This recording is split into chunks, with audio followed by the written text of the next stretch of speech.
Good morning, sir. Good morning, sir.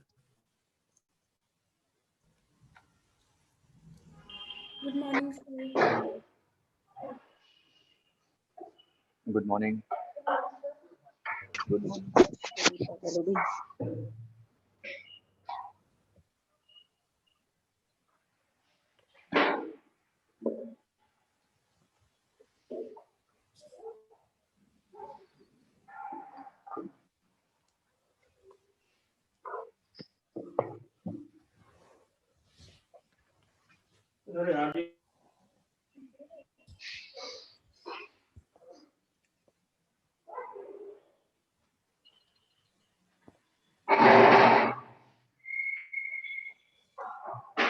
कल हम लोग last topic mechanical equivalent of water, mechanical equivalent of container, यही कर रहे हैं। क्या करेंगे? Water equivalent.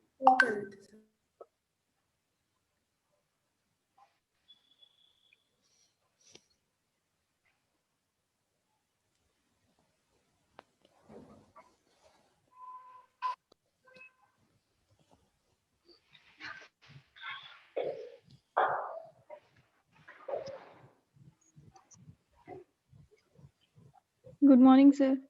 Good morning. Good morning, sir. Good morning.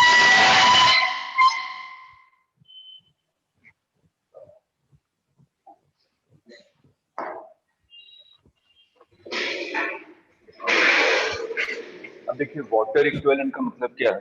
कल हम लोगों ने कहा था कि मान लीजिए कि कोई भी एक मेरे पास कंटेनर है, उसमें अपने पानी भरा और उसको फ्लेम के ऊपर रख दिया। मेरा मेन पर्पस था कि अगर मैं कंटेनर में पानी रखता हूँ तो अगर हीट सप्लाई करूंगा तो कंटेनर भी आपका क्या होगा, वार्म होगा।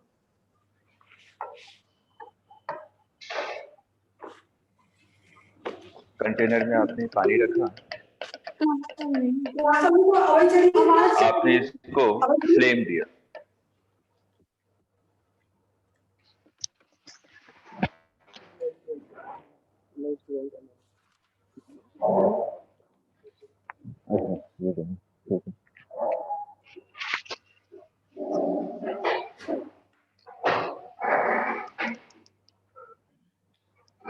अब ये बताइए अगर मैं यहाँ पे कंटेनर में पानी लिया तो हीट दो जगह सप्लाई हो रही है।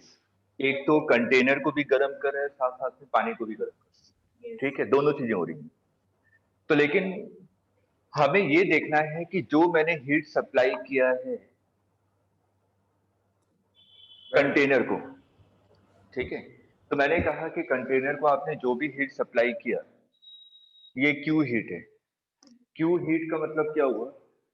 अगर मैं Q amount of heat container को दे रहा हूं तो कंटेनर के 1 ग्राम मास का टेम्परेचर 1 डिग्री सेल्सियस राइज हो रहा है। ठीक है, मैंने कहा कि कंटेनर को अगर मैं Q1 अमाउंट ऑफ हीट दूंगा तो उसके 1 ग्राम मास का टेम्परेचर 1 डिग्री सेल्सियस राइज होगा। ठीक है, कोई भी कंटेनर, जैसे मैंने कहा कि कॉपर का कंटेनर है, ठीक है, तो simple Q is equal to N S delta T. मैंने कहा कि कंटेनर का मास कितना है, 1 ग्राम, उसका स्पेसिफिक हीट कैपेसिटी एससी और उसका टेम्परेचर कितना राइज हो रहा है, 1 डिग्री सेल्सियस। तो मैंने कहा कि इसको कितनी हीट चाहिए, Q1।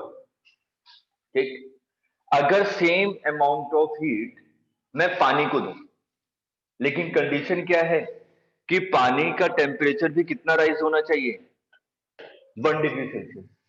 ठीक है, और इसका एस ऑफ वाटर मेरे को पता है, मेरे को ये निकालना है कि उसका मास कितना हो पानी का।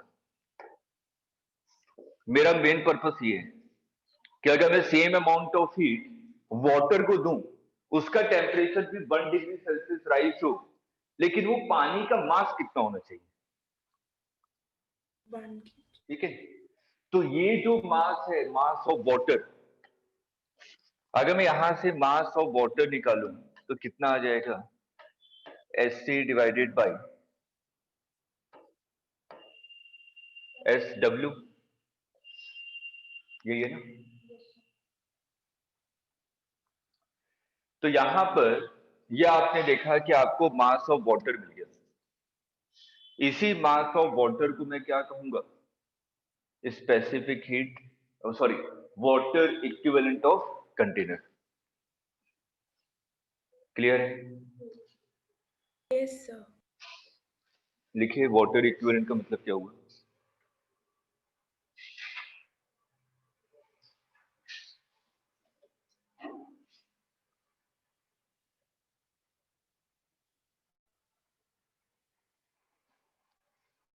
मैंने अभी कंटेनर का मास कितना लिया? 1 ग्राम लिया, ठीक है। मैं मान लेता हूं क्वेश्चन में मास ऑफ कंटेनर आपको दिया हुआ है mc, कंटेनर का मास। तो यहाँ पे 1 की जगह क्या आ जाएगा? मास ऑफ कंटेनर, ठीक है। जनरलाइज कर देता हूं इसको, 1 ग्राम के लिए ले रहा, सिंपल मास ऑफ कंटेनर के लिए ले रहा हूं। तो आपने मान लिया कि मास ऑफ कंटेनर mc है, तो यहाँ पे फॉर्मूला क्या आ जाएगा? यस।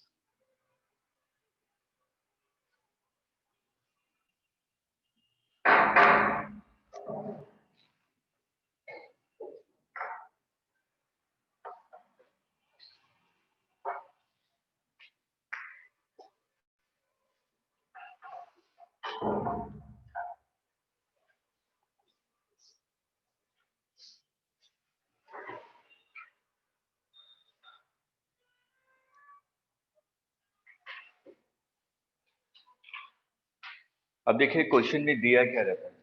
क्वेश्चन में दिया रहता है कि water equivalent of container is 500 gram and water in the container is 2 kg। ऐसा कुछ दिया हुआ है क्वेश्चन, ठीक है। तो इसका मेन मतलब क्या हो, जैसे कि मैंने लिखा कि वाटर इक्विवेलेंट ऑफ कंटेनर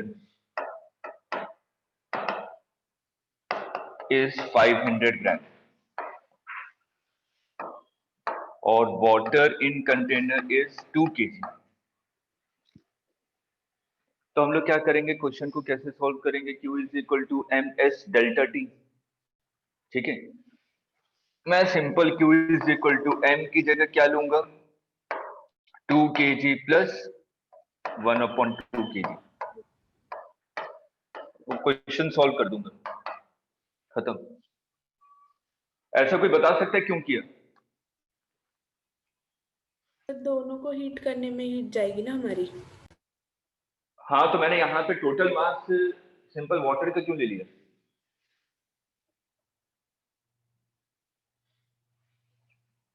मैंने जो टोटल मास है वो सिंपल उसमें वाटर के मास में उसको ऐड कर दिया।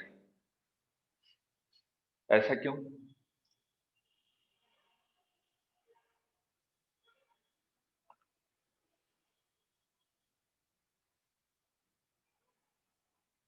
देखिए, आपने क्यू हीट दिया,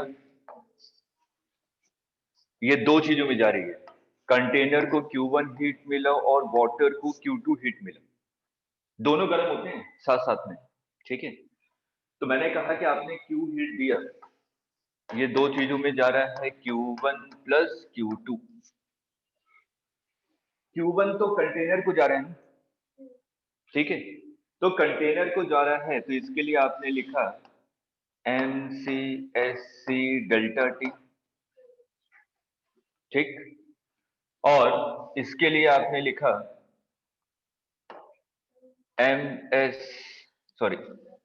MWSW डेल्टा टी, यही है ना? अच्छा, कोई ये बता सकता है कि डेल्टा टी दोनों का सेम होगा क्या? Yes sir.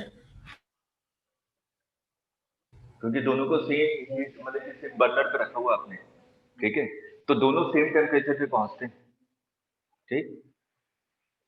अब यहां पे M इंटू एस सी, इसकी वैल्यू अभी आपने थोड़ी देर पहले निकाली थी, ये देखिए, यही था ना। तो ये वैल्यू कितनी हो जाएगी? MWSW delta T.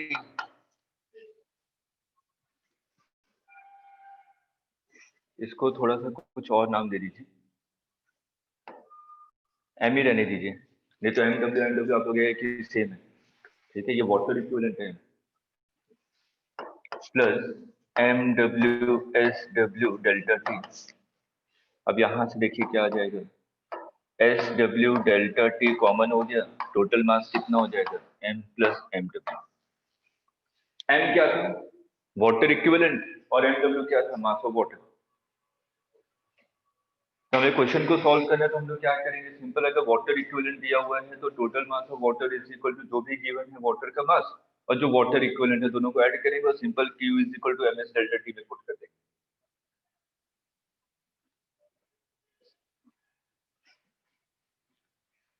क्लियर है?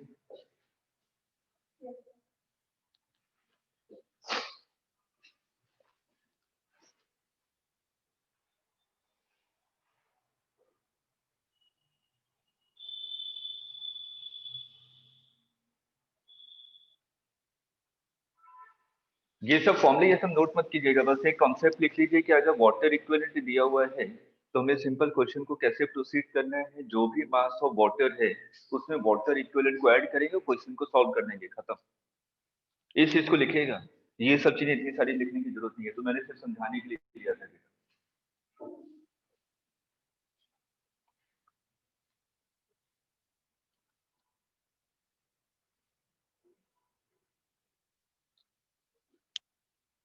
नोट कर लिए? Yes sir. नेक्स्ट हेडिंग का लिए फेज चेंज, नया टॉपिक है फेज चेंज। फेज चेंज का मतलब क्या हुआ, सॉलिड से लिक्विड, लिक्विड से गैस, या तो गैस से लिक्विड, लिक्विड से सॉलिड, ठीक है। अगर स्टेट चेंज हो रहा है, फेज चेंज हो रहा है, हमारे पास यूनिवर्स में सिर्फ तीन ही फेज है, सॉलिड, लिक्विड एंड गैस, ठीक। दुनिया में जितने भी स्टेट हैं या जितने भी फेजेस हैं, सभी चीजें आपके इनफाइनाइट नंबर ऑफ पार्टिकल्स से मिलकर बने हुए, पार्टिकल्स मतलब एटम्स एंड मॉलिक्यूल्स, ठीक। तो मैंने कहा कि सॉलिड, लिक्विड, गैस ये सभी आपके क्या इनफाइनाइट नंबर ऑफ पार्टिकल्स से मिलकर बने हुए। अब अगर मैं इसको थोड़ा सा बेसिक डिफाइन करूं तो मैं कहूंगा कि जो सॉलिड के पार्टिकल्स हैं, सभी पार्टिकल्स अपने मीन पोजीशन पे वाइब्रेट करते हैं, इस चीज को ध्यान रखिए, चाहे वो सॉलिड हो, लिक्विड हो, गैस हो। सॉलिड में भी जितने भी पार्टिकल्स अपने मेन पोजीशन पे वाइब्रेट कर रहे हैं, लेकिन इसका एरिया कम है, वो छोटे से एरिया में वाइब्रेट कर रहे हैं, ठीक। लिक्विड में कुछ एरिया ज्यादा है इन कंपैरिजन टू सॉलिड, और गैस में सबसे ज्यादा रैंडमली मूव करते हैं पार्टिकल, ठीक। अब ये तो बिल्कुल बेसिक डिफरेंस था सॉलिड, लिक्विड और गैस के बीच में। कल एक पॉइंट मैंने बताया था टेम्परेचर के बारे में। टेम्परेचर एक्चुअल क्या है, टेम्परेचर ये बताता है कि किसी भी बॉडी के पास कितनी वाइब्रेशनल काइनेटिक एनर्जी, ठीक है। अगर मैं किसी को हीट सप्लाई दे रहा हूँ, अगर मैंने क्या कहा कि एक सॉलिड है उसको मैंने हीट दिया, अगर मैं हीट दूंगा तो वो उस एनर्जी को यूटिलाइज करेगा ना किसी फॉर्म में, तो उसके पास तो पार्टिकल्स हैं, वो तो अपने मेन पोजीशन पे वाइब्रेट कर देते हैं कंटिन्यूअसली। आपने हीट दिया, हीट दूंगा तो उसकी काइनेटिक एनर्जी क्या हो जाएगी, इंक्रीज हो जाएगी, वो और ज्यादा तेज वाइब्रेट करेगा, ठीक है। तो टेम्परेचर सिर्फ ये मेजर करता है कि हाँ किसी भी इंडिविजुअल पार्टिकल्स के पास कितनी वाइब्रेशनल काइनेटिक एनर्जी है, वो कितना तेज वाइब्रेट कर रहा है, ये सिर्फ उसको मेजर करके बताता है। अगर मैंने कहा कि ज्यादा टेम्परेचर है तो मैं क्या कहूंगा कि एक बॉडी है जिसका टेम्परेचर 10 डिग्री सेल्सियस, एक और बॉडी है जिसका टेम्परेचर 100 डिग्री सेल्सियस है, तो मैं कहूंगा जो बॉडी 100 डिग्री सेल्सियस पे है उसके पार्टिकल्स के पास वाइब्रेशनल काइनेटिक एनर्जी ज्यादा है, टेम्परेचर ये बता रहा है, ठीक है। वो तो बेसिक डेफिनेशन हम लोग बचपन में पढ़ते हैं कि हाँ डिग्री ऑफ कोल्डनेस और hotness is known as temperature, इससे कुछ पल्ले नहीं पड़ेगा कि है क्या, वाइब्रेशन काइनेटिक एनर्जी को मेजर करके बता रहे हैं कितनी वैल्यू।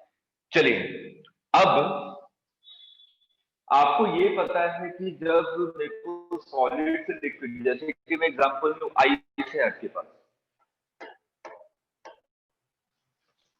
अगर आइस है तो इसको मेरे को किस में कन्वर्ट करना है, वाटर में। अगर आइस को वाटर में कन्वर्ट करना है तो मेरे को इसको हीट सप्लाई करना पड़ेगा, जब मैं इसको हीट सप्लाई करूंगा तभी आइस आपको वाटर में कन्वर्ट हो पाएगा। वाटर को अगर स्टीम में कन्वर्ट करना है तो मेरे को फिर से हीट सप्लाई करना पड़ेगा, तभी वो वेपर में कन्वर्ट हो पाता है, मतलब कि बॉइलिंग पॉइंट तक पहुंच पाता है। ये तो सिंपल बेसिक चीज है जो हम लोग करते हैं मोबाइल डेली लाइफ में। तो मैंने कहा कि अगर आइस को जब मैं लिक्विड में कन्वर्ट कर रहा हूँ, आपने ये चीज पढ़ा होगा, 0 degree ice gets converted into 0 degree water। 0 degree Celsius पे फ्रीज भी होता है और 0 डिग्री सेल्सियस पे आपका ये फेज चेंज भी करता है, ये पता है ना।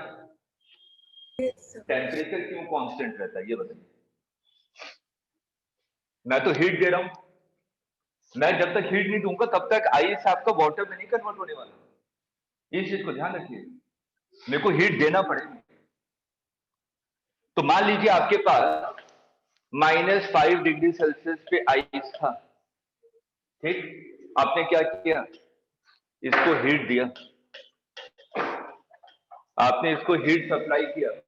अब मैं इसको हीट सप्लाई करूंगा तो सबसे पहले ये क्या होगा, 0 डिग्री सेल्सियस आइस में कन्वर्ट होगा, पहले 0 पे पहुंचेगा, -5 से 0 तक टेम्परेचर बढ़ेगा ना, हीट दे रहा हूं। कुछ टाइम के बाद ये 0 डिग्री सेल्सियस वाटर में कन्वर्ट होगा। तो मेरा क्वेश्चन ये है कि जब फेज चेंज हो रहा है तो उस समय आपका टेम्परेचर क्यों नहीं चेंज हो रहा। क्योंकि वो लेटेंट हीट में काम उसका यूज हो रहा है। नहीं, गलत है सर, जो एनर्जी आपने दी है वो एनर्जी फोर्स, उनके पार्टिकल्स के बीच के फोर्स को ब्रेक करने में यूज हो जाती है, इसलिए टेम्परेचर नहीं चेंज होता। सही है। देखिए अभी मैंने क्या बताया कि अगर मैं हीट सप्लाई करूंगा तो वाइब्रेशनल काइनेटिक एनर्जी इंक्रीज होगी। और आपको बेसिक डेफिनेशन ये पता थी कि अगर मैं सॉलिड और लिक्विड के बारे में बात करूं तो किसमें ज्यादा अच्छे तरीके से वाइब्रेट करता है पार्टिकल, लिक्विड स्पेस ज्यादा है इसके कंपैरिजन, ठीक है। अभी सॉलिड में पार्टिकल्स ऐसे वाइब्रेट कर रहे हैं, लिक्विड में हो सकता है पार्टिकल ऐसे वाइब्रेट कर रहे हैं, स्पेस ज्यादा है, इंटरमॉलिक्यूलर स्पेस ज्यादा है, ठीक है। मैं टेम्परेचर बढ़ा, मतलब कि हीट दे रहा हूँ, टेम्परेचर इंक्रीज हो रहा है, कहाँ तक पहुंच गया, 0 डिग्री सेल्सियस आइस तक पहुंच गया, ठीक। अब मैं और हीट दे रहा हूँ, ठीक है, अब मैं और हीट दे रहा हूँ तो सॉलिड वाला जो पार्टिकल्स था वो कह रहा है कि अब मेरे को आप ज्यादा हीट देंगे तो मैं इससे ज्यादा वाइब्रेट नहीं कर सकता, क्योंकि मेरे को सॉलिड में रहना है। मैं मान लीजिए मैं सॉलिड का पार्टिकल हूं, ठीक है, मेरी लिमिटेशन है कि मैं इस स्पेस से ज्यादा वाइब्रेट नहीं कर सकता, ये मेरी लिमिटेशन है, ठीक है, क्योंकि मैं सॉलिड के अंदर हूं, इमेजिन कीजिए सॉलिड के अंदर हूं, ठीक है। तो मेरी एक लिमिटेशन होगी ना, सॉलिड ने कहा कि तुम्हें इतनी स्पेस दूंगा मैं इसे वाइब्रेट करने के लिए, इससे ज्यादा स्पेस नहीं दे सकता, ठीक है। तो जो सॉलिड का पार्टिकल है वो उसने अपनी इस पोजीशन पे वाइब्रेट कर रहा है, मैं हीट दे रहा हूँ ये और ज्यादा वाइब्रेट कर रहा है, मैं और हीट दे रहा हूँ ये और वाइब्रेट कर रहा है, अभी अपनी मैक्सिमम लिमिट पे आ गया, ठीक है।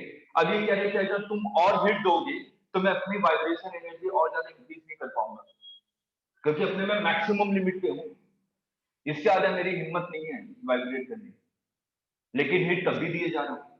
अब मैं जो हीट दे रहा हूँ वो किसमें चला जाएगा, इंटर मॉलिक्यूलर बॉन्डिंग को तोड़ने में, ठीक है।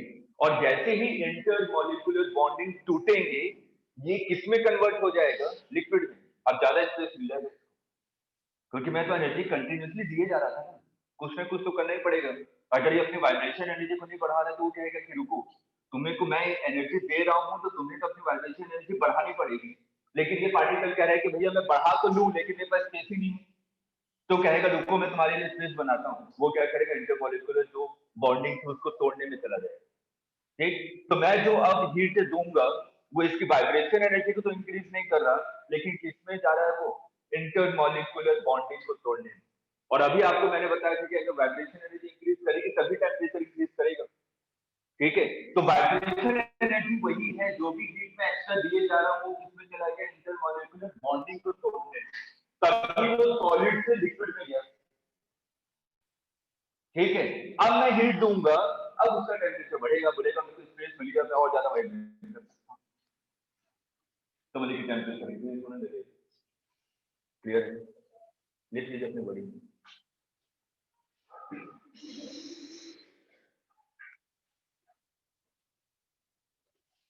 देखिए हीट एंड थर्मोडायनेमिक्स में हीट में क्वेश्चन इजी आते हैं, कई बार थ्योरी के क्वेश्चन पूछे गए हैं।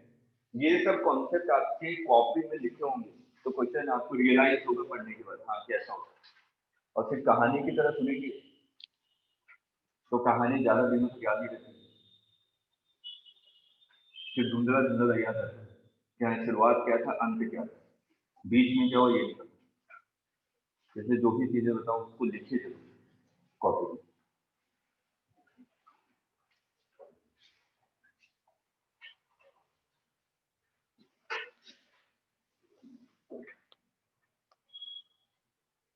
और अपने वर्डिंग में लिखे, क्योंकि कॉपी आप ही को पढ़नी है, किसी को पढ़ाना तो नहीं। ऐसा लिखे ताकि पढ़ने के बाद आपको खुद में समझ में आ जाए।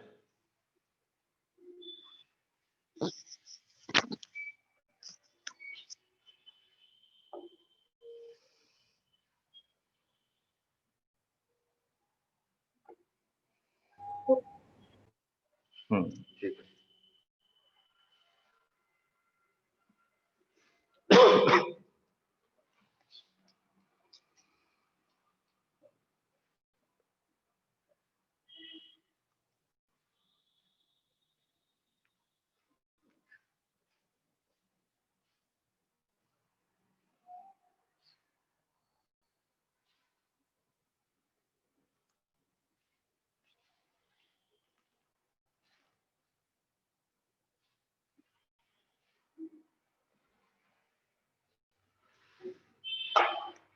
नोट कर लिया? Yes, sir. जब हम लोग सॉलिड से लिक्विड में जाते हैं तो हम लोग यहाँ पे मेरे को हीट देना पड़ेगा। और मैं जो हीट दे रहा हूँ तो मैंने इसको यहाँ पे कहा लेटेंट हीट ऑफ फ्यूजन। और जब लिक्विड से गैस में जा रहा है, जब मैंने हीट दिया तो मैंने इसको कहा लेटेंट हीट ऑफ वेपराइजेशन।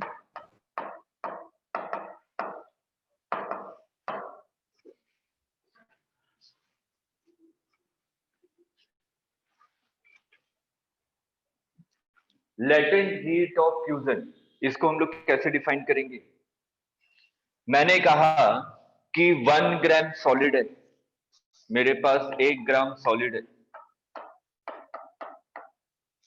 ठीक है।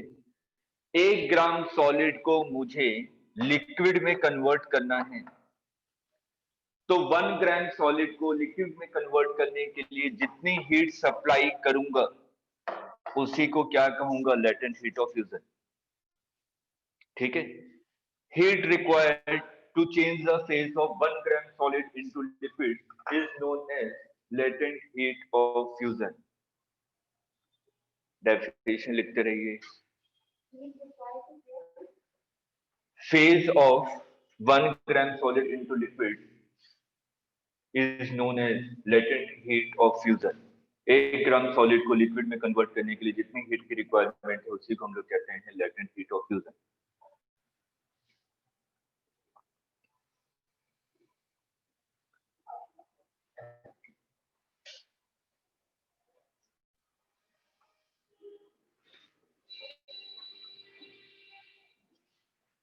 इसकी कोई यूनिट बता सकता है? यूनिट क्या होगा? बेसिक डेफिनेशन से पकड़िएगा यूनिट। जूल पर ग्राम। हाँ बिल्कुल सही।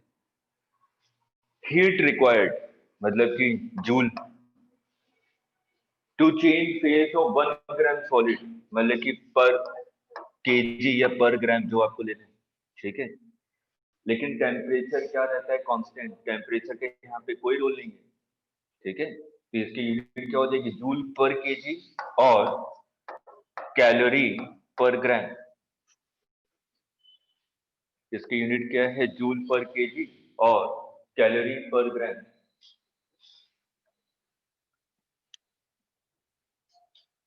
क्लियर है यहाँ तक?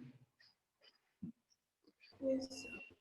अब हम लोग आते हैं लेटेंट हीट ऑफ वेपराइजेशन। इसको हम लोग कैसे डिफाइन करेंगे? Heat required to change the phase of 1 gram liquid into steam और vapour is known as latent heat of vaporisation. Arjun लिखिए, लिखना पड़ेगा।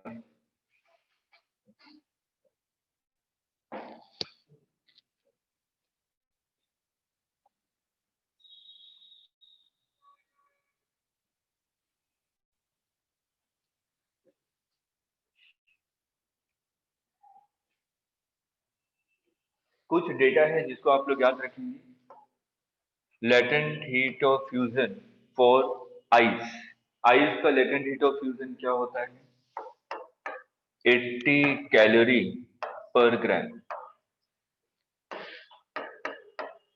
आइस का। ठीक। और latent heat of vaporization water का कितना होता है? 540 कैलोरी पर ग्राम। मतलब कि 1 ग्राम वाटर को अगर मेरे को स्टीम में कन्वर्ट करना है तो 540 कैलोरी हीट सप्लाई करनी पड़ेगी। अगर 1 ग्राम आइस को 1 ग्राम वाटर में कन्वर्ट करना है तो मेरे को 80 कैलोरी हीट सप्लाई करनी पड़ेगी।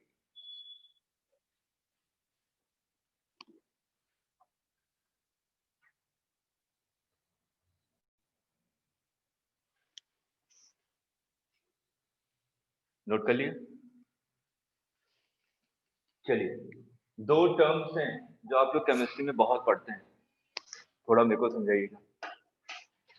Evaporation and vaporisation.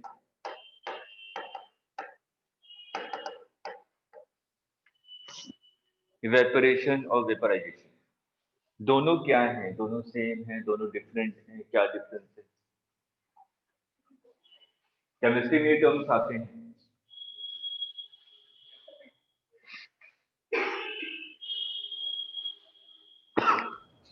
Sir evaporation में तो लिक्विड स्टेट है, जो मतलब वो डायरेक्टली गैस में कन्वर्ट हो जाएगी।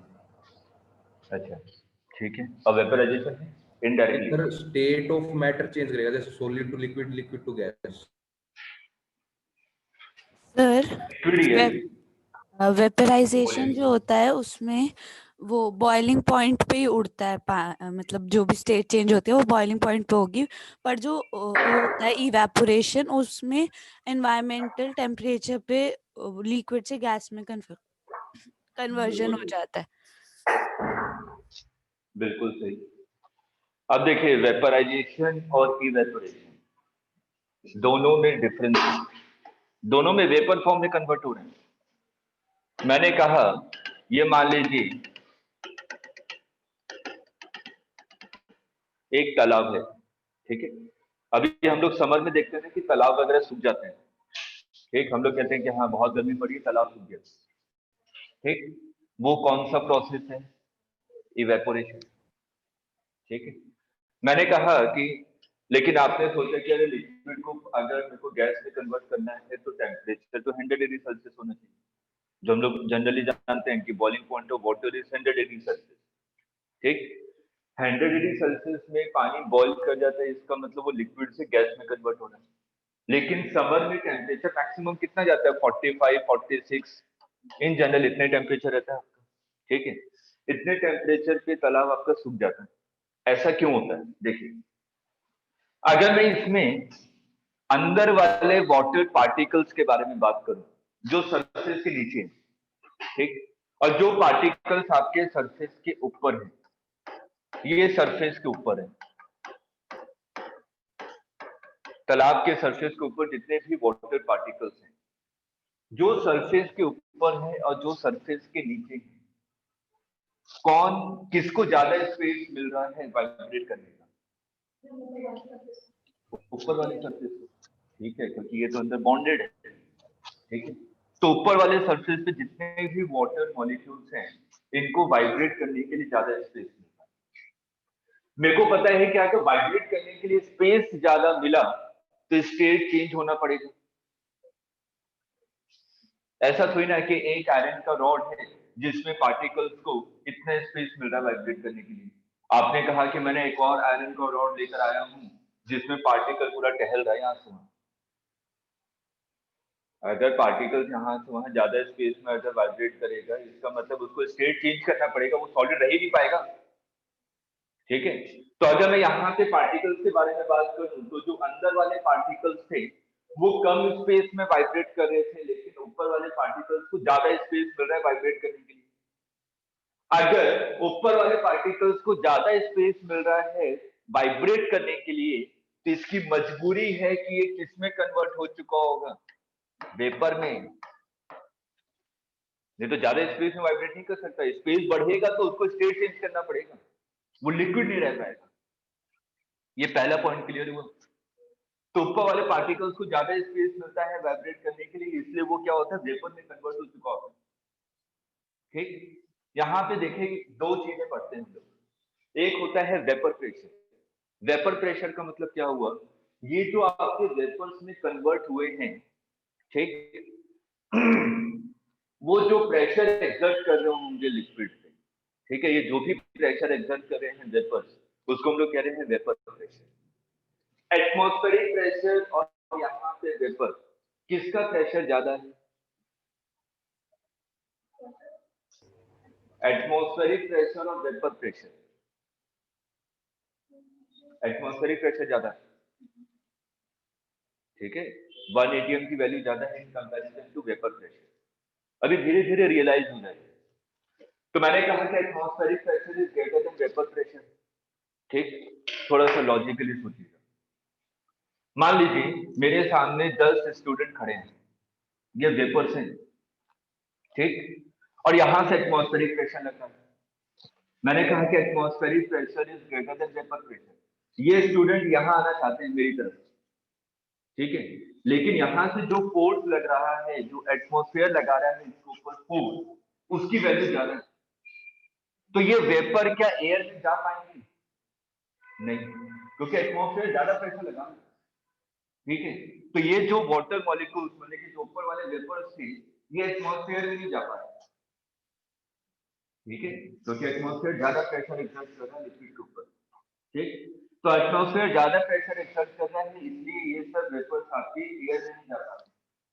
ठीक, लेकिन ऐसे कितने वेपर्स हैं? करोड़ों, बहुत बड़ा तालाब है ना, तो करोड़ों होंगे, अरबों होंगे, ठीक है, उसमें से 2-4 तो निकल ही जाते हैं। हम लोग आइडियल कंडीशन की बात कर रहे हैं कि एटमॉस्फेरिक प्रेशर ज्यादा है तो कोई भी ऊपर नहीं जाना चाहिए, लेकिन रियलिटी में सब आइडियल होता नहीं। तो मैंने कहा कि सभी एटमॉस्फेरिक प्रेशर ज्यादा था, करोड़ों में से नहीं गया, लेकिन 2-4 तो ऊपर निकल ही है, ठीक है। अब ये जितने भी गैसेस फॉर्म है, आपको पता है कि अगर कोई भी लाइट इमिटेड हो जाएगा तो ऊपर चला जाएगा, ऊपर जाएगा ना, एयर में जाएगा ना, कहाँ जाएगा? लाइट में। अगर गैस है, जैसे कि मान लीजिए आप लोग अगरबत्ती जलाते हैं, है ना, सॉलिड था ना वो, तो ठीक, तो उसको आपने जलाया तो वो गैस में कन्वर्ट होता है, तो ऊपर ही जाता है ना वो। ऐसा तो ना कि गैस नीचे जाता है, ऐसा नहीं होता ना, ठीक। तो मैंने ये कहा कि लिक्विड था, ये वेपर में कन्वर्ट हो गया, ये ऊपर वाले पार्टिकल्स वेपर में कन्वर्ट हो चुके हैं, ठीक। ये सभी वेपर कहाँ जाना चाहते हैं? एयर में, छोड़ के निकल जाना चाहते हैं, ठीक। लेकिन ऊपर से एटमॉस्फेयर है, वो बोले मैं तुम्हें निकलने नहीं दूंगा, तो सभी ताकत लगा रहे हैं, करोड़ों। एटमॉस्फेयर ने सबको रोक लिया, लेकिन 2-4 को रोक नहीं पाया, 2-4 निकल ही गए, ठीक है। इसलिए ये क्या है, कंटिन्यूएशन प्रोसेस है, लॉन्ग टर्म प्रोसेस। ऐसा थोड़ी ना होता है कि मार्च में थोड़ी बहुत गर्मी स्टार्ट हुई, एक दिन आपने देखा तालाब था, अगले दिन तालाब गायब। 2-3 महीने लग जाते हैं सूखने में, रातों रात ये काम नहीं होता, ठीक है। तो वेपर में 1-1, 2-2, 3-3, 4-4 ऐसे ऐसे क्या होते जा रहे हैं, कन्वर्ट होते जा रहे हैं, लिक्विड धीरे धीरे कम होता जाएगा, ठीक। तो इवेपोरेशन क्या है, लॉन्ग प्रोसेस है। यहां पे आपने देखा कि ये 45 डिग्री सेल्सियस से काम हो रहा है, इसके लिए 100 डिग्री सेल्सियस की आवश्यकता नहीं है, ठीक है। ये तो इस प्रोसेस को हम लोग क्या कहते हैं, इवेपोरेशन। अगर मैं वेपराइजेशन के बारे में बात करूं तो वेपराइजेशन का मतलब क्या है, आपने क्या किया, इसको बर्नर के ऊपर रख दिया और कितना टेम्परेचर पहुंचा दिया, 100 डिग्री सेल्सियस। जैसे 100 डिग्री सेल्सियस पे पहुंच जाएगा तो ये क्या होगा, लिक्विड किस में कन्वर्ट होने लगेगा, वेपर्स में। अगर वेपर्स में मैंने कहा कि लिक्विड आपने 1 kg लिया था, इसको मैंने 110 डिग्री सेल्सियस पर रख दिया, तो पूरा का पूरा लिक्विड कन्वर्ट हो जाएगा ना गैस में, क्योंकि टेम्परेचर ही उतना प्रोवाइड किया आपने। तो पूरा का पूरा लिक्विड जब हमारा गैस में कन्वर्ट हो जाएगा तो उस केस में वेपर प्रेशर और एटमॉस्फेरिक प्रेशर किसकी वैल्यू ज्यादा होगी, वेपर प्रेशर। ठीक है, मान लीजिए अभी क्लास में 100 स्टूडेंट बैठे हुए थे, तो जो आगे वाले रो वाले स्टूडेंट थे वो 10 थे, वो मिलके ताकत लगा रहे हैं, तो यहाँ पे मैं उनको रोक पा रहा हूँ कि हाँ रुक जाओ, बाहर मत निकलो, मैं एटमॉस्फेरिक प्रेशर हूँ। लेकिन अब क्या हुआ, जितने भी लिक्विड हैं सब वेपर्स में कन्वर्ट हो गए, सभी लिक्विड वेपर में कन्वर्ट हो गए। इसका मतलब क्लास में पूरी की पूरी 100 की 100 स्ट्रेंथ अब बाहर निकलना चाहती है, अब मैं रोक नहीं पाऊंगा। ठीक है, तो सेकंड केस में जब बॉइलिंग पॉइंट तक ये वाटर पहुंच जाता है तो पूरा का पूरा लिक्विड किस में कन्वर्ट हो जाता है, वेपर्स में। उस केस में vapour pressure is greater than atmospheric pressure, इसलिए पूरा का पूरा क्या होता है, एटमॉस्फेयर में चला जाता है। एटमॉस्फेरिक प्रेशर उसको रोक नहीं पाता। क्लियर है?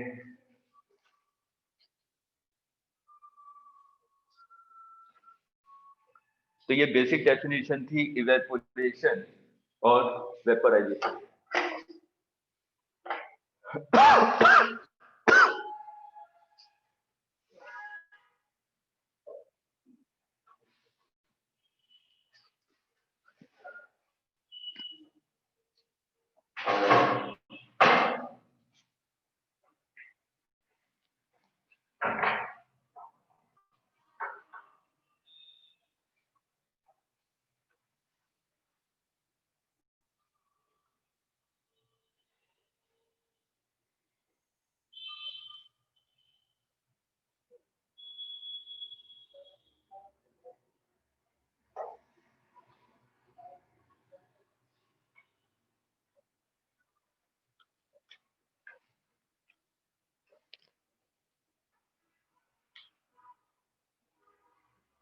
नोट कर लिया?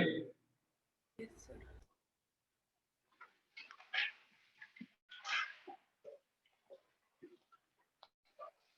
अब देखिए जनरल कॉन्सेप्ट, मैंने कहा -50 डिग्री सेल्सियस पे आइस है,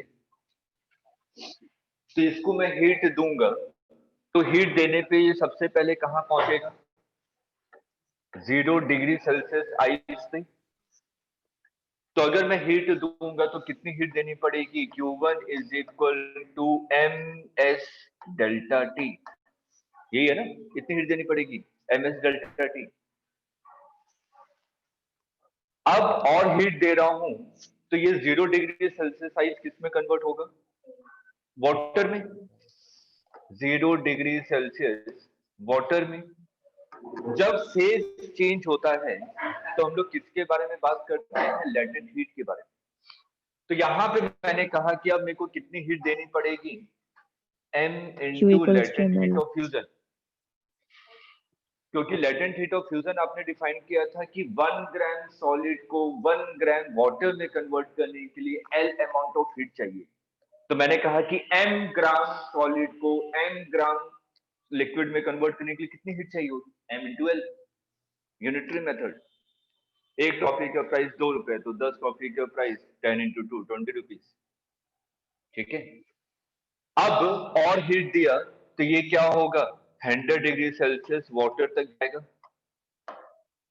तो मैंने कहा कि कितनी हीट दी आपने, ms डेल्टा टी, s कौन सा, वाटर का। अब मैंने और हीट दी तो ये 100 डिग्री सेल्सियस किस में कन्वर्ट होगा, 100 डिग्री सेल्सियस स्टीम में। तो मेरे को कितनी हीट देनी पड़ेगी, latent heat, m into latent heat of vaporization. अब मैंने कहा कि इसको और हीट दी, और हीट दिया तो ये कहां तक पहुंच गया, 120 डिग्री सेल्सियस स्टीम में। इसका मतलब टेम्परेचर इंक्रीज हो रहा है, इसका मतलब कितनी हीट देनी पड़ेगी, m into S of steam into delta T.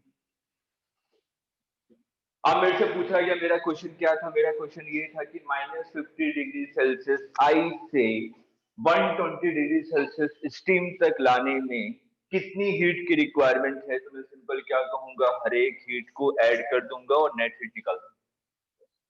Clear है? ये बेसिक क्वेश्चन हो गया।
क्लियर है सबको?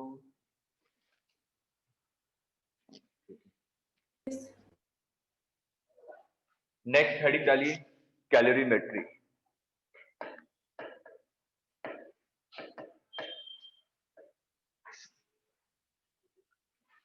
आपने इस टाइप के क्वेश्चन किए होंगे अपने, आप लोगों को नीट वाले बताए कई सारे शॉर्ट ट्रिक को डर जाते हैं, लेकिन उसमें कई सारी कंडीशंस होती हैं। ठीक है, मैं जनरल मेथड बता रहा हूँ क्वेश्चन को सॉल्व करने का। शॉर्ट ट्रिक याद है, फॉर्मूले याद है, बहुत अच्छी बात है, लेकिन कोशिश कीजिए कि ये मेथड आपको समझ आ जाए। मेथड और शॉर्ट ट्रिक में ज्यादा टाइम नहीं लगेगा, 5 से 6 सेकंड का डिफरेंस आएगा। अगर स्पीड अच्छे तो उतना डिफरेंस भी नहीं आने वाला। अब देखिए, मैंने कहा, जैसे कि क्वेश्चन ले लेता हूं, मैंने कहा कि आपके पास 100 ग्राम आइस है -10 डिग्री सेल्सियस पे। ठीक है, 100 ग्राम आइस है -10 डिग्री सेल्सियस और 100 ग्राम वाटर है 20 डिग्री सेल्सियस पे। ठीक, आपने क्या किया, ये दोनों चीज आपके पास थी। फ्रीजर में जो आइस रखा हुआ था वो -10 डिग्री सेल्सियस पे था, और अभी जो नॉर्मल टेम्परेचर दोपहर का चल रहा, मैंने कहा कि 20 डिग्री सेल्सियस पे वाटर है आपके पास। आपने क्या किया, फ्रीजर से बर्फ निकाली और बकेट में जो पानी था उसमें डाल दिया आइस। ठीक, मैंने दोनों को मिक्स कर दिया। जब मैंने दोनों को मिक्स कर दिया तो आपसे पूछा गया find final temperature and mixture composition. लिखे कुछ, find final temperature and mixture composition. Finally क्या टेम्परेचर हो जाएगा और मिक्सचर का कॉम्पोजिशन क्या होगा। सिर्फ और सिर्फ आइस बचेगा या सिर्फ और सिर्फ पानी बचेगा या दोनों बचेंगे, आइस भी होगा पानी भी होगा।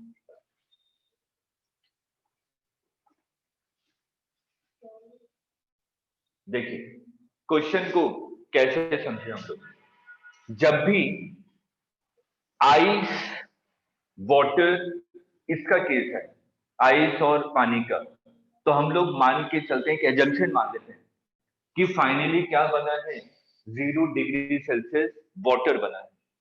क्वेश्चन को करने का तरीका है, इसको अपने वर्डिंग में लिख लीजिएगा कि अगर मिक्सचर में क्या है, आइस और वाटर है, तो हम लोग क्या मान के चलते हैं कि फाइनली क्या बना, 0 डिग्री सेल्सियस वाटर बना। उसके बाद क्वेश्चन सॉल्व करना स्टार्ट करेंगे। ठीक है, अगर स्टीम है तो हम लोग क्या मान के चलते हैं कि फाइनली क्या बना, 100 डिग्री सेल्सियस वाटर बना। बस दो ही तरीके हैं। अगर स्टीम आ सर एक जाएगा, बार रिपीट करना। अगर स्टीम आता है, अगर मान लीजिए इसके साथ मैंने स्टीम भी रख दिया, मैंने कहा कि 110 डिग्री सेल्सियस स्टीम भी है, तीनों को मिक्स कर दिया, तो फाइनली क्या बनेगा। तो अगर स्टीम आता है तो स्टीम के केस में हम लोग मान के चलते हैं कि फाइनली क्या बन रहा है, 100 डिग्री सेल्सियस वाटर बन रहा है। अगर स्टीम नहीं है, आइस है, तो हम लोग मान के चलते हैं फाइनली क्या बन रहा है, 0 डिग्री सेल्सियस वाटर बन रहा है। उसके बाद क्वेश्चन सॉल्व करना स्टार्ट करेंगे। अभी एक दो क्वेश्चन में क्लियर हो जाएगा कि मैं कहना क्या चाह रहा हूं। अब मैंने मान लिया कि मेरे को 0 डिग्री सेल्सियस वाटर तक पहुंचना है। अगर 0 डिग्री सेल्सियस वाटर तक पहुंचना है तो सबसे पहले -10 डिग्री सेल्सियस तो किस में पहुंचेगा? 0 डिग्री सेल्सियस आइस में। हीट दूंगा तो ये होगा ना। तो मैंने कहा कि आइस आपका पहले 0 डिग्री सेल्सियस आइस तक पहुंचेगा। इसका मतलब मेरे को यहाँ पे हीट देना पड़ेगा कितना? m। एस ऑफ आइस क्या होता है? कल बताया था 0.5। S delta T temperature difference कितना है दोनों में? 10। ठीक है, प्लस माइनस मत लीजिएगा, मैं सिर्फ टेम्परेचर डिफरेंस के बारे में बात करूं। -10 डिग्री और 0 डिग्री टेम्परेचर डिफरेंस कितना है? 10। तो ये कितना आ जाएगा आपका? 0.5 किलो कैलोरी। यही आएगा ना? हाँ ठीक है, 0.5 किलो कैलोरी। अब 0 डिग्री सेल्सियस आइस किस में कन्वर्ट हो रहा है? 0 डिग्री सेल्सियस वाटर में। जब आपका फेज चेंज होता है तो लेटेंट हीट आ जाता है। अभी मैंने लिखा था latent heat of ice is 80 calorie पर ग्राम। तो यहाँ पे कितना हो जाएगा? m into L. m कितना दिया हुआ है आपको? 100 इंटू एल कितना है? 80। तो ये कितना हो जाएगा? 8 किलो कैलोरी। क्लियर है यहाँ तक? सर 8 किलो कैलोरी की 0.8 किलो कैलोरी? सही से देखिए तो 8 इंटू 1000 है, 8 किलो कैलोरी होगा। ठीक है, तो 10 डिग्री सेल्सियस आइस को 0 डिग्री सेल्सियस वाटर तक पहुंचने में कितनी हीट चाहिए? 8.5। 8.5 किलो कैलोरी चाहिए। ठीक, हम लोग यहां पर आते हैं। 20 डिग्री सेल्सियस वाटर किस में पहुंचेगा? 0 डिग्री सेल्सियस वाटर में ना। तो 20 डिग्री सेल्सियस से वाटर 0 डिग्री सेल्सियस वाटर में पहुंच रहा है तो कितनी हीट निकालेगा? m। एस ऑफ वाटर कितना होता है? 1। डेल्टा टी टेम्परेचर डिफरेंस कितना है? 20। तो ये कितना आ गया? 2 kilo calorie. Clear? -10 degree Celsius से आप 0 डिग्री तक पहुंचे तो आपको इतनी हीट की रिक्वायरमेंट है 8.5 किलो कैलोरी। अगर इतनी हीट नहीं मिलेगी तो यहाँ तक नहीं पहुंच पाएगा। और ये हीट कौन देगा? अगर ये भी आपका 20 डिग्री सेल्सियस से 0 डिग्री सेल्सियस वाटर तक पहुंच रहा है तो इसमें से हीट विड्रॉ करना पड़ेगा। ये काम तो करता है रेफ्रिजरेटर कि अगर आप लोग उसमें कोई भी सामान रखते हैं तो उसमें से हीट को विड्रॉ करता है तभी उसका टेम्परेचर डाउन होता है। नहीं तो टेम्परेचर क्यों डाउन होगा उसका? ठीक, तो मैंने कहा कि यहाँ से यहाँ तक आने तो इसको इतनी हीट ये क्या करेगा? निकालेगा। इतनी हीट क्या की इसने? दी। इतनी हीट दी है इसने और इसने क्या किया है? इतनी हीट की रिक्वायरमेंट है, मतलब इतनी हीट चाहिए इसको, इसने ली है। क्लियर है? अब अगर ध्यान से अगर आप लोग देखिए वो कितनी हीट प्रोवाइड कर रहा है? 2 किलो कैलोरी। वो सिर्फ 2 दे रहा है लेकिन इसको चाहिए कितनी? 8.5, बल्कि 6.5 एक्स्ट्रा है ना। ठीक, ये जो 6.5 एक्स्ट्रा है इतनी हीट मेरे को निकालनी पड़ेगी कि देनी पड़ेगी? सोच के थोड़ा सा 2 मिनट पेशेंटली सोच लीजिए। 2 मिनट सोचिए। पड़ेगी सर, देनी पड़ेगी। देनी पड़ेगी। नहीं, निकालनी पड़ेगी। इससे बोला 2 मिनट थोड़ा सा सोचिए, 2 मिनट सोचिए इत्मीनान से कि हो क्या। ये कॉन्सेप्ट समझ में आएगा? न्यूमेरिकल बहुत आसानी से हो जाएंगे सभी क्वेश्चन। थोड़ा सा टाइम दीजिए, कॉन्सेप्ट को देखिए हो क्या।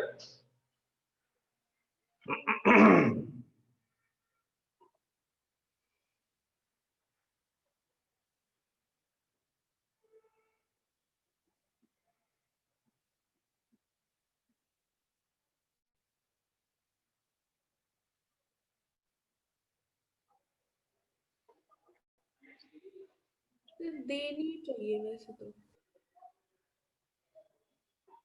फिर से सुनिए ध्यान से। इसने कितनी दी? ये जितनी देगा उतनी ही ये यूटिलाइज करेगा। लॉजिकली सोचिए, कहीं और कहीं से थोड़ी ना हीट आ रहा है, मैंने तो सिर्फ इन दोनों को मिलाया है। तो जो भी हीट लेना है या देना है दोनों आपस में करेंगे। ठीक है, कोई तीसरा बंदा नहीं है इसको हीट देने और लेने के लिए, मैंने दोनों को मिक्स कर दिया कंटेनर। ठीक है, तो एक हीट देगा दूसरा हीट देगा, तो दोनों आपस में हीट एक्सचेंज करेंगे ना। कल हमने लॉ ऑफ मिक्सिंग पढ़ा तो ये, ठीक है, लेकिन यहाँ पे देखो मिक्सर कॉम्पोजिशन भी निकालना है। तो मैंने यहाँ पे क्या कहा, ये कितनी हीट दे रहा है 2 किलो कैलोरी, लेकिन इसको यहाँ से यहाँ तक पहुंचने में कितनी हीट चाहिए 8.5 किलो कैलोरी। ये इतनी दे रहा है क्या? ये इतनी नहीं दे रहा है, ये तो 2 ही दे रहा है। तो कितनी एक्स्ट्रा और चाहिए देखो 6.5। एक्स्ट्रा कहीं से मिलने वाला तो नहीं है, देने वाला यही है, यही दे सकता है, क्योंकि इसका टेम्परेचर ज्यादा है। जिसका टेम्परेचर ज्यादा होगा वही हीट क्या दे सकता है, दे सकता है किसी को। इसका टेम्परेचर कम है, इसको तो हीट चाहिए। ठीक है, तो इसकी पॉसिबिलिटी क्या है, ये कितना मैक्सिमम दे सकता है 2 किलो कैलोरी। लेकिन इसको अगर 0 डिग्री सेल्सियस वाटर तक पहुंचना है तो इसको कितने रिक्वायरमेंट है 8.5 किलो कैलोरी। तो मैंने कहा कि इसने 2 किलो कैलोरी तो दे दिया, इसने कितना यूटिलाइज किया, 2 यूटिलाइज कर लिया, कितना बचा हुआ है 6.5। तो ये जो 6.5 बचा हुआ है ये मेरे को निकालना पड़ेगा। सोच के देखिए, क्योंकि 6.5 तो इसके पास है ही नहीं, कहां से आएगा, कोई है ही नहीं देने वाला। ये तो इतनी देर है, 2 दे दिया, तो 6.5 एक्स्ट्रा है ना। तो मतलब कि 6.5 को तुम्हें को निकालना पड़ेगा ना, कोई है ही नहीं तो देगा कहां से।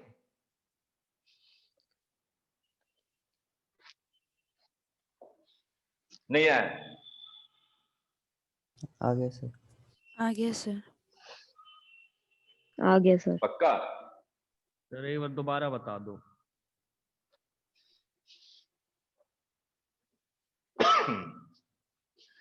मैंने माना कि फाइनली क्या बन रहा है, 0 डिग्री सेल्सियस वाटर बन रहा है, कि इसको भी 0 डिग्री सेल्सियस वाटर तक आना पड़ेगा, इसको भी 0 डिग्री सेल्सियस वाटर तक आना पड़ेगा। अगर ये 0 डिग्री सेल्सियस वाटर तक आ रहा है तो ये इतनी हीट निकालेगा, इतनी हीट विड्रॉ करनी पड़ेगी मेरे को। अगर इसको 0 डिग्री सेल्सियस वाटर तक आना है तो मेरे को इतनी हीट देनी पड़ेगी।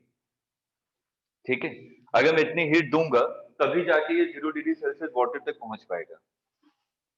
तो मैंने देखा कि ये दे कितना रहा है 2 किलो कैलोरी, ये इतना ही दे सकता है, तो ये इतना ही तो यूटिलाइज कर पाएगा, जितना वो हीट देगा उतना यूटिलाइज कर पाएगा। लेकिन एक्स्ट्रा कितना बच गया 6.5, ये तो एक्स्ट्रा है ना, जो ये लेके बैठा हुआ है। खुद सोचिए, ये एक्स्ट्रा है जो ये लेके बैठा हुआ है, तो इतने एक्स्ट्रा मेरे को हटाना पड़ेगा, है ही नहीं तो इसको दूंगा कहां से। नहीं आया? आ गया सर। सिंपल। अब दूसरा तरीका क्या है, अब उतनी चीजें नहीं समझ में आई तो मैं सिंपल सा क्या देखूंगा, किसकी वैल्यू ज्यादा है, ये वाली वैल्यू ज्यादा है या ये वाली वैल्यू ज्यादा है। ठीक, ये याद करने का तरीका, अगर ये वाली वैल्यू ज्यादा है तो मैं जितनी एक्स्ट्रा होगी उसको विड्रॉ करूंगा, अगर ये वाली वैल्यू ज्यादा होती तो जितनी एक्स्ट्रा होती वो मेरे को देना पड़ता। लिख लीजिए दूसरा तरीका। अगर पहला कॉन्सेप्ट नहीं समझ में आया तो दूसरा तरीका, लेफ्ट हैंड साइड वाली वैल्यू ज्यादा होगी तो मेरे को क्या करना पड़ेगा, विड्रॉ। राइट हैंड साइड वाली वैल्यू ज्यादा होगी तो मेरे को क्या करना पड़ेगा, गिवन, लेकिन देना पड़ेगा। ठीक है,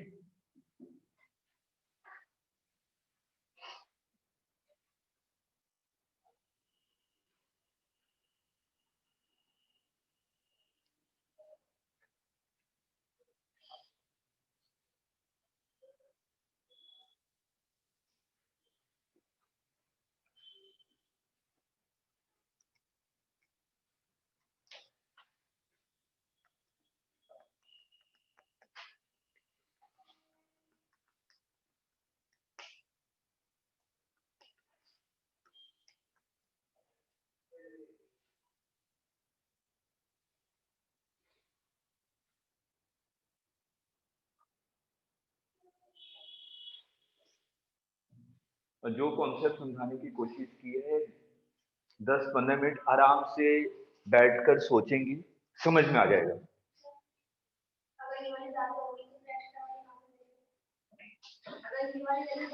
करवाऊंगा पेशेंस, जो बोल रहा हूँ हर एक क्वेश्चन करवाऊंगा।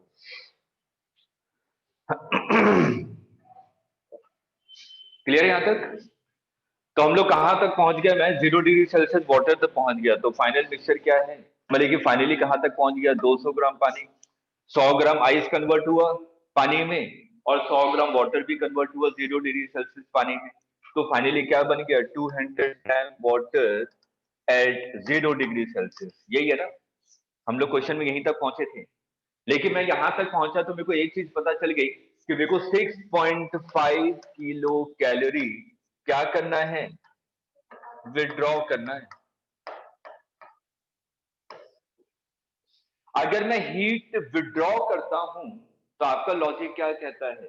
ये जो पानी है आइस में कन्वर्ट होगा। 0 डिग्री सेल्सियस पे हम लोग, अगर मैं यहां से इतना हीट विड्रॉ करूंगा तो पानी किस में कन्वर्ट हो जाना चाहिए? आइस में।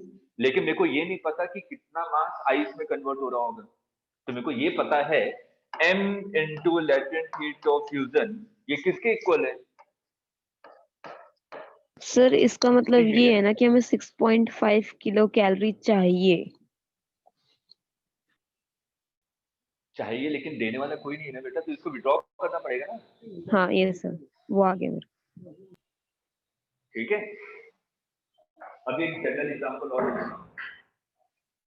हो सकता है उस समय समझ आ जाए। तो मतलब कि मैंने कहा कि इतना हीट विड्रॉ करूंगा तो किसमें कन्वर्जन होगा? आइस में। तो मेरे को मास ऑफ आइस यहां से पता चल जाएगा कि कितना आइस बनेगा। 6500 लेटेंट हीट ऑफ फ्यूजन कितना होता है? 80। तो यहां से मैं मास ऑफ आइस निकाल सकता हूँ। कितना आ रहा है? अप्रॉक्स वैल्यू कितनी आ रही है? 81 ग्राम आ रहा है अप्रॉक्स वैल्यू। तो फाइनली मिक्सचर में क्या बचा? Mass of ice 81 gram, mass of water 200 minus 81 ग्राम, दोनों बचेंगे, आइस और वाटर।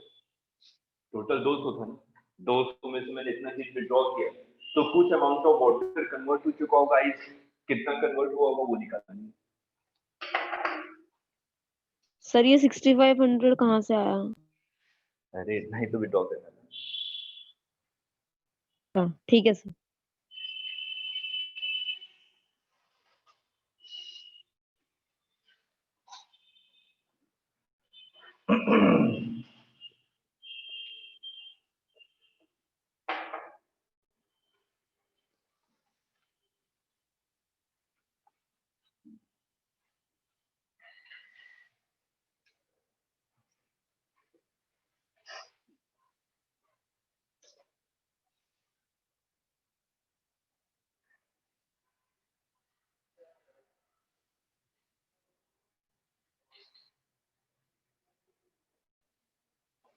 सर वाटर बचा था तो सर फिर ये आइस कहाँ से आ गई?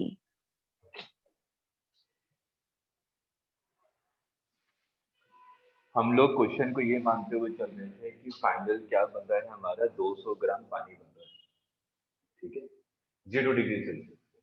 जब यस 200 सर। ग्राम पानी बन रहा है 0 डिग्री सेल्सियस पे, तो इतनी हीट विड्रॉ करनी पड़ेगी मेरे को।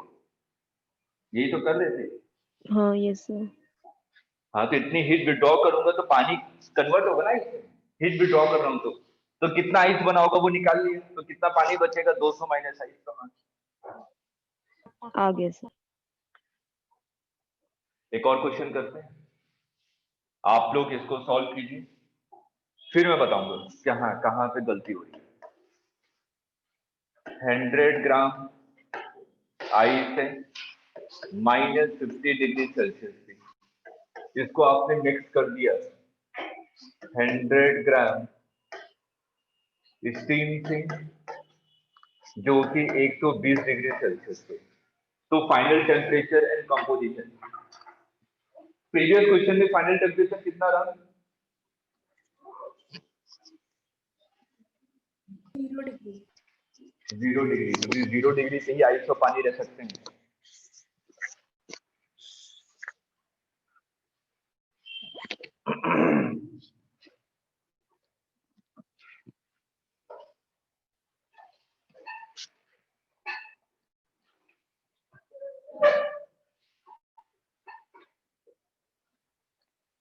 अभी मैंने क्या बताया था कि स्टीम वाला केस होगा तो हम लोग क्या मान के चलेंगे कि फाइनली क्या बन रहा है, 100 डिग्री सेल्सियस वाटर। इसको भी 100 डिग्री सेल्सियस वाटर तक पहुंचाएगी और देखिए कितनी हीट चाहिए। इसको भी 100 डिग्री सेल्सियस वाटर तक पहुंचाइए और देखिए कितनी हीट आ रही है। फिर सोचिए इतना काम तो कीजिए।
So 180 gram steam and 20 gram water at 100 degree Celsius.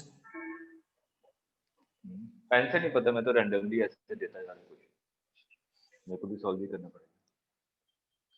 देखिए यहां तक सही है ना?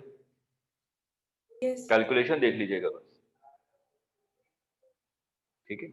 आपने क्या किया, -50 डिग्री सेल्सियस आइस को कहां तक पहुंचाना है मेरे को, 100 डिग्री सेल्सियस वाटर तक। तो सबसे पहले -50 डिग्री सेल्सियस से 0 डिग्री सेल्सियस आइस पे जाएगा। सर ये लिखेंगे एंड में MS 540 ΔT। कैसे आया? अरे बेटा वैल्यू होती है, लेटेंट हीट ऑफ वेपराइजेशन कितना होता है, 540 कैलोरी पर ग्राम। ठीक है सर। अभी लिखवाया था, उसको याद रखिए। अब देखिए 0 डिग्री सेल्सियस आइस किसमें कन्वर्ट हो रहा है, 0 डिग्री सेल्सियस वाटर में। तो इधर हम लोग क्या फॉर्मूला लगाएंगे, m into L। m कितना है 100 और L की वैल्यू कितनी होती है 80, तो ये आ जाएगा 8 किलो कैलोरी। उसके बाद 0 डिग्री सेल्सियस वाटर आपका 100 डिग्री सेल्सियस वाटर में कन्वर्ट हो रहा है, इसका मतलब टेम्परेचर इंक्रीज हो रहा है, इसका मतलब S delta T, S of water कितना होता है 1 और टेम्परेचर डिफरेंस कितना है 100 और मास कितना था 100, ये आ गया 10 किलो कैलोरी। इसका मतलब आइस को यहाँ तक पहुंचने में कितनी हीट चाहिए 20.5 किलो कैलोरी, इतनी चाहिए इसको। अब स्टीम सबसे पहले किस में कन्वर्ट होगा 100 डिग्री सेल्सियस स्टीम में, तो यहाँ पे एस डेल्टा टी, ठीक है, और उसके बाद 100 डिग्री सेल्सियस वाटर में कन्वर्ट हो रहा है तो क्या होगा m into L, तो ये कितनी हीट दे सकता है 55 किलो कैलोरी चाहिए, ये कितनी इतनी हीट इसको? दे रहा है और ये कितनी यूज कर रहा है 20.5, बचा कितना 55 34.5 हाँ 34.5 है ना, बचेगा कितना 34.5। अब ये जो बचा है 34.5 इसको मैं क्या करूं, देंगे देंगे इसको दूंगा कि निकालूंगा, देंगे देंगे देंगे। क्योंकि स्टीम तो दे रहा है, बोला मैंने तो दे दिया, तुम्हें जो करना है करो, तो उसकी मजबूरी हो जाएगी उसकी देने की, वो तो हीट दे चुका, वो बोला क्या कि मैं यहाँ तक पहुंचूंगा मैं तो दूंगा ही दूंगा इतनी हीट, तुम इसके लिए कुछ नहीं कर सकते, ठीक है। तो हम लोग कहाँ तक पहुंच चुके थे 200 ग्राम पानी तक पहुंच चुके थे, जो कि कितने टेम्परेचर पे था 100 डिग्री सेल्सियस पे था, लेकिन मेरा इतना हीट एक्स्ट्रा था ना, तो ये बोलेगा मैं तो हीट दे रहा हूं, इतना जो बचा हुआ है ये तो मैं दूंगा, तो यहाँ तक तो पहुंच चुके थे ना। अगर मैं यहाँ तक पहुंच चुका हूँ 100 डिग्री सेल्सियस वाटर तक और हीट दूंगा तो स्टीम में कन्वर्ट होगा, तो यहाँ से निकाल सकता हूँ कितना स्टीम बना होगा, तो मैंने क्या लिखा mass of steam into latent heat of vaporisation for 40 is equal to 34.5 into 1000 calorie. Mass of steam आ जाएगा यहाँ से कि स्टीम कितना बनेगा, तो मिक्सचर कंपोजिशन आ जाएगा, 200 में से इतना मास माइनस कर देंगे तो वाटर आ जाएगा कितना बचा, और स्टीम कितना है और टेम्परेचर कितना होगा 100 डिग्री सेल्सियस, क्योंकि 100 डिग्री सेल्सियस पे ही स्टीम और वाटर दोनों साथ में रह सकते हैं, अगर टेम्परेचर बढ़ेगा तो पूरा का पूरा कन्वर्ट हो जाएगा। 63.8 हाँ 63.8 हो गया, कैलकुलेट कर लीजिएगा 63.8, तो मास ऑफ वाटर कितना हो जाएगा, इसमें से इसको माइनस कर दीजिए, आगे समझ में। तो बस यही दो कॉन्सेप्ट हैं, इसको ध्यान में रखेंगे तो सभी क्वेश्चन होते चले जाएंगे, और इसके लिए आप लोग बोलते बहुत सारे फॉर्मूले रटने लग जाते हैं, ये कंडीशन होगी तो ये होगा, ये कंडीशन होगी तो ये होगा, और उसमें कंडीशन में डेंसिटी भी लिखी रहती है कि इसकी डेंसिटी ज्यादा उसकी डेंसिटी कम है, कितनी चीजें याद रखेंगे, तो हमेशा ये बस एक मेथड को याद रखिए, क्वेश्चन आराम से सॉल्व होते चले जाएंगे। क्लियर यहाँ तक? इसका कुछ नहीं हो सकता, वो लेगा ना, ठीक है, हमें इतनी देनी तो पड़ेगी। हम लोग ठीक इसको आप इसको एक बार फिर से देखें, दोनों क्वेश्चन को इत्मीनान से सोचिए कि हाँ क्या हो रहा है, कल एक या दो क्वेश्चन और करवा दूंगा, ठीक है, इसी पे तीन मिक्सचर ले लूंगा, स्टीम भी ले लूंगा, आइस भी ले लूंगा और आपका वाटर भी, ठीक है, तो उसके बाद हम लोग देख रहे हैं कि क्या होगा। इसके बाद कैलोरीमेट्री के बाद फिर हमारा आ जाएगा ग्राफ के क्वेश्चन जो आप लोग पढ़ते हैं, ठीक है, थोड़े अच्छे लेवल पे पढ़ेंगे ताकि चीजें और रियलाइज हो क्या क्यों होता है कैसे होता है, ठीक, चलिए ओके बाय। कल आप लोग को ऑफ है 1 जैन, ठीक है, क्लास परसों होगी, 1 जैन सभी के लिए ऑफ है, कल ही है ना, पूरा साल खत्म हो गया, नए साल में कुछ कीजिए कल के दिन, यस सर, ठीक है, तो कल का दिन इसलिए ऑफ दिया गया है कि इत्मीनान से सोचे कि पूरे साल क्या करना है, ठीक है। Thank you sir, good day. Thank you sir. Okay welcome welcome.